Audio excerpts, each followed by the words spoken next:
Ibang klase yung ano nila dito eh, CR. Alam niyo ba kung saan pumasok yung honey ko? Ayun siya sa panlalaki. O, diba? Nagkamali po siya ng pasok. Ayun, nakakita siya ng drawing ng ano kasi. Doon siya pumasok. O, yan. Yung nakasulat dito pag panlalaki ay gatan. Tapos eto po, pagka pambabae, bugan. Ang ganda ng siya nila dito, guys.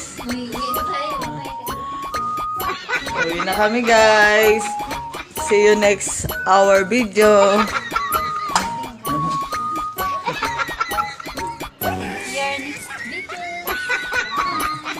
Bye-bye, guys. Ano yung mas mo?